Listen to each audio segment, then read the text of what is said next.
one another. There has to be an answer. You heard that all communications are ended outside the continental limits? Yes, I heard. That leaves it in our laps.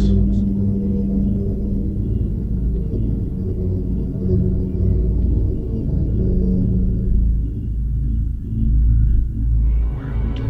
An empty, dead, silent world. It's Splendid Isolation from deep inside the New York City Forbidden Zone with your psychic scarred host, Dave Bledsoe.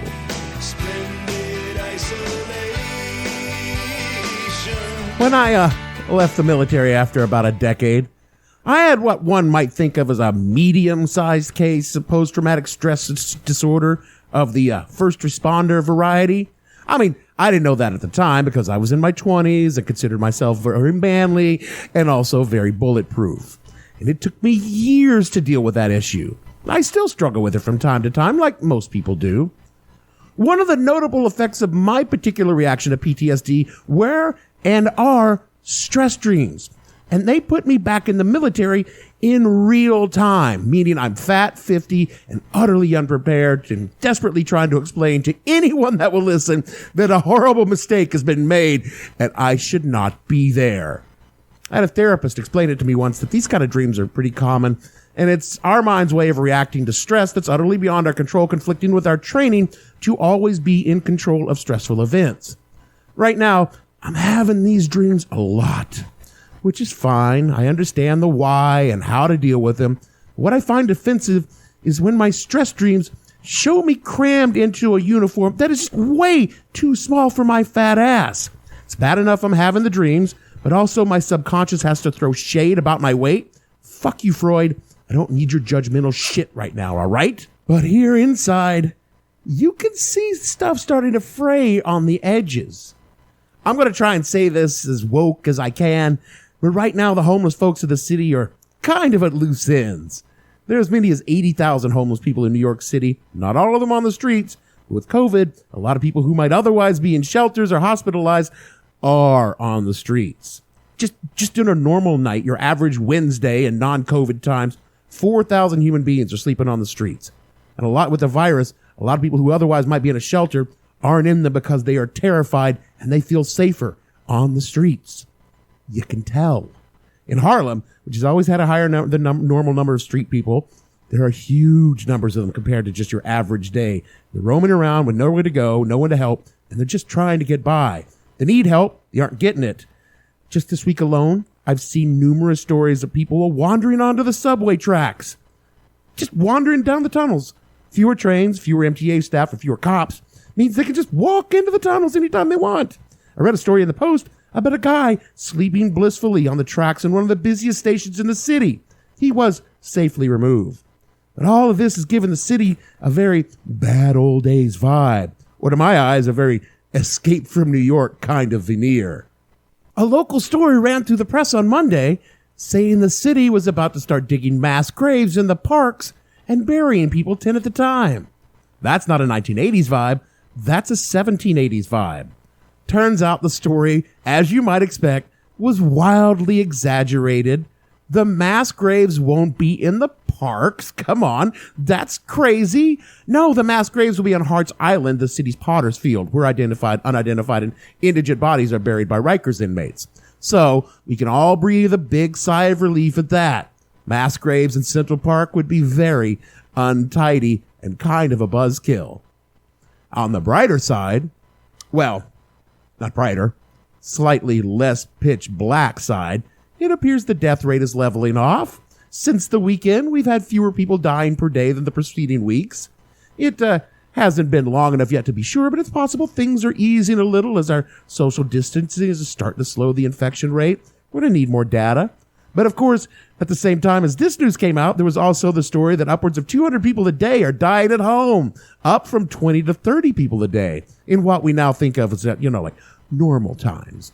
We don't have the stats on whether these are all COVID deaths, but logic dictates they're at least COVID related, as people are not going to the hospital for things they might have before the dark times. Also, we aren't really checking at all to see if they're virus related.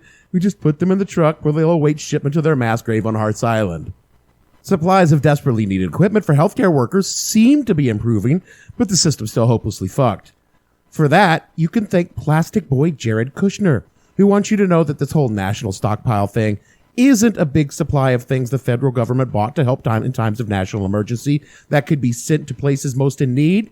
No, greedy citizen. It's a federal stockpile to be used by, I guess Immigrations and Customs Enforcement. I don't know. If this ever ends, Jared and Ivanka best not think they're coming back to New York. If they are, they're wildly mistaken.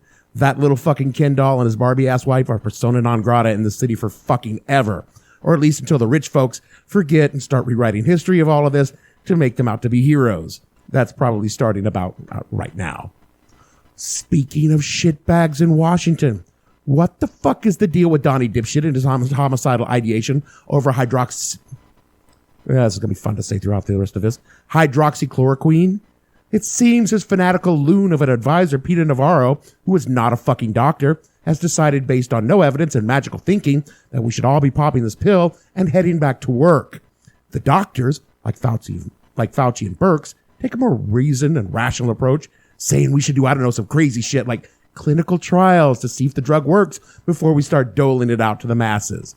The drug, an antimalarial, and this is a fucking truth, and it also works for lupus and rheumatoid arthritis for reasons not at all understood. Yeah, we know it works. We just don't know why. It's been used in a couple of very small, uncontrolled trials with some helpful effects in some places, but no one knows if it is actually useful against COVID. All the people who actually know shit are saying is that let's not start touting it as the cure, because people are already taking their fucking fish tank cleaner, which contains the compounds, and dying. Also, the drug has side effects, including cardiac effects that make using it require tight monitoring and controls.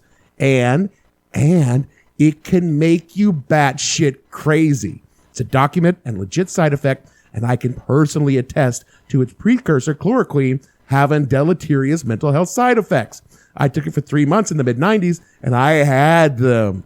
From the documentation, it says, quote, mental symptoms of confusion, disorientation, ideas of persecution, agitation, outburst of violence, loss of interest, feeling sad, suicidal ideas, and impaired insight. Check. Yeah, I fucking had them all. And they went away when I went off the drug. That drug almost got me booted out of the military, though at the time, they just thought I was being an asshole. But I assure you, it was the drug. I was an asshole in totally different ways, but I've never been a violent asshole. If you're at all curious as to why the orange child god and his sycophantic ass lackeys are pushing the drug, let me read to you a little bit from the New York Times. Quote, Mr. Trump first expressed interest in hydroxychloroquine a few weeks ago, telling associates that Mr. Ellison, a billionaire and founder of Oracle, had discussed it with him. At the time, Dr. Mehmet Oz, host of television's The Dr. Oz Show, was in touch with Mr. Trump's advisor about expediting approval to use of the drug for coronavirus. Mr. Giuliani has urged Mr. Trump to embrace the drug, based in part on the advice of Dr. Vladimir Zelenko, a self-described simple country doctor who has become a hit on conservative media after administering a cocktail of hydroxychloroquine and the antibiotic azithromycin and zinc sulfate. Oh, fucking great. A simple Russian country doctor and Dr. fucking Oz, who's somehow actually a doctor, but also not. If they say so, it must be true. And not at all some rich fucker tight with Trump that owns stock in the manufacturer is whispering bullshit in his ear. Oh, wait. Also from the New York Times, some associates of Mr. Trump have financial interest in the issue. Sanofi's largest shareholders include Fisher Asset Management, the investment company run by Ken Fisher, a major donor to Republicans, including Mr. Trump. A spokesman for Mr. Fisher declined to comment. Another investor in both Sanofi and Mylan, another pharmaceutical firm, is Invesco, a fund previously run by Wilbur Ross, the Commerce Secretary. Mr. Ross said in a statement Monday he was not aware that Invesco has any investments in companies producing the drug, nor do I have any involvement in the decision to explore this as a treatment, unquote. As of last year, Mr. Trump reported that his 3 family trusts each had investments in Dodge and Cox Mutual Fund, whose largest holding was the drug manufacturer Sanofi, unquote. When you see stupid, you will find the money. Because your lives are not important, your dollars are. Trump, while being incompetent, his main thing. But when being incompetent isn't enough, always remember he's also evil. To be clear, the medicine might be of use. It might not. But when you listen to a greedy, evil moron over a doctor, it is by definition bad medicine. And no doctor is going to cure his disease. All right, that's a wrap on episode 3 from here inside the Forbidden Zone. I am Dave Bledsoe, documenting for posterity and my mental health in a podcast extra.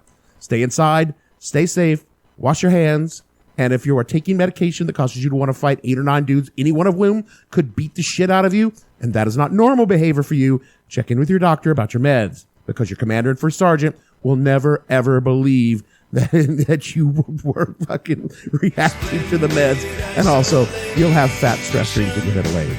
Wash your hands, and see you next week.